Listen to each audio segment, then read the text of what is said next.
Imam Al-Bukhari adalah salah satu ulama hadis terbesar dalam sejarah Islam. Ia lahir pada tanggal 13 Syawal 194 Hijriah di Bukhara. Imam Al-Bukhari lahir dalam keluarga yang soleh dan terpelajar. Namun ayahnya meninggal saat Imam Al-Bukhari masih kecil. Di usia 10 tahun, Imam Al-Bukhari mulai menghafal hadis. Ia belajar dari ulama-ulama terkenal di kotanya dan kemudian mulai melakukan perjalanan untuk menuntut ilmu. Ia mengunjungi berbagai kota seperti Mekah, Madinah, Basra, Kufa, Baghdad, Mesir, dan Syam. Di masa kanak-kanak, Imam Bukhari kecil mengalami kebutaan. Namun sang ibu tetap tabah dalam menghadapi berbagai macam persoalan kehidupan dan tak henti-hentinya berdoa kepada Allah agar sang anak bisa kembali melihat. Di suatu malam, ibu Imam Al-Bukhari tertidur dan bermimpi berjumpa dengan Ibrahim Al-Khalil.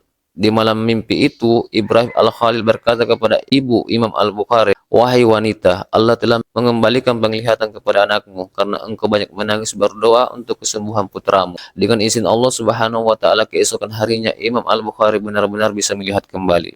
Di usia 10 tahun, Imam Al-Bukhari sudah menghafal hadis dan berguru pada ulama Ad-Dakhil dan para ulama lainnya. Suatu ketika, Imam Al-Bukhari membacakan satu hadis sanad Abu Sufyan di depan banyak orang.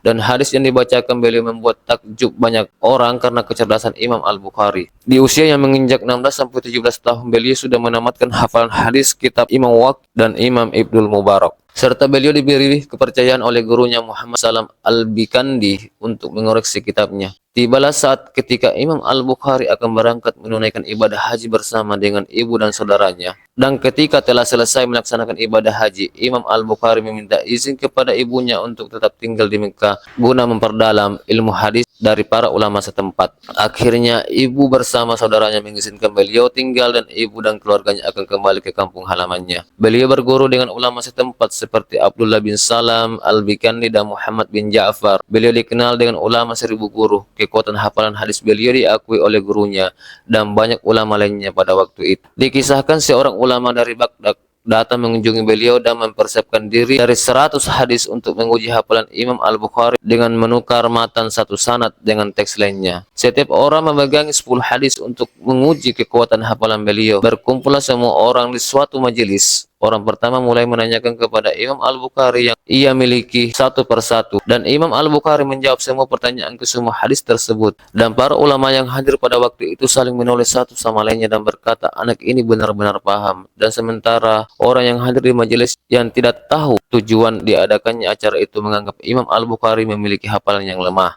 Orang kedua kemudian tampil dan melakukan hal yang serupa dan setiap kali mendengarkan satu hadis beliau menjawab, aku tidak mengenalnya, sampai dengan orang ketiga hingga orang ke-10 setiap kali dibacakan hadis beliau langsung menjawab, aku tidak mengenalnya. Setelah ke-10 orang tersebut telah membacakan masing-masing hadisnya, Imam Al-Bukhari menoleh ke orang pertama dan meluruskan hadis tersebut. Saya berkata, hadismu harusnya seperti ini, sampai dengan orang ke-10. Dan Imam Al-Bukhari juga melakukan hal yang sama dengan pengujinya.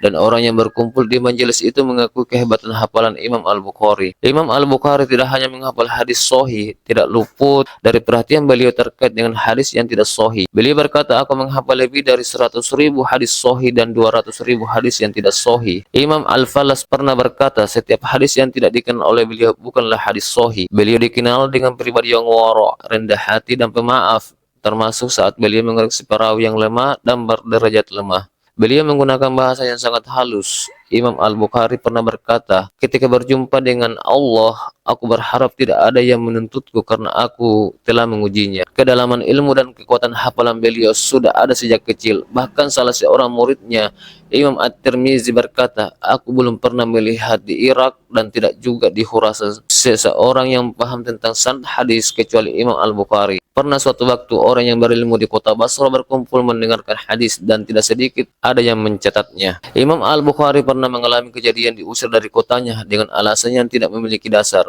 Imam Al-Bukhari menengadahkan tangannya dan berdoa kepada Allah Subhanahu wa taala, dan belum sampai 1 bulan gubernur kota Bukhara ditangkap oleh warganya sendiri dan diturunkan dari jabatannya hingga wafat di dalam penjara. Imam Al-Bukhari mewariskan banyak sekali ilmu yang sangat bermanfaat bagi kaum muslimin di seluruh dunia. Imam Raja Al-Hafiz berkata, ia adalah salah satu tanda kekuasaan Allah yang berjalan di muka bumi.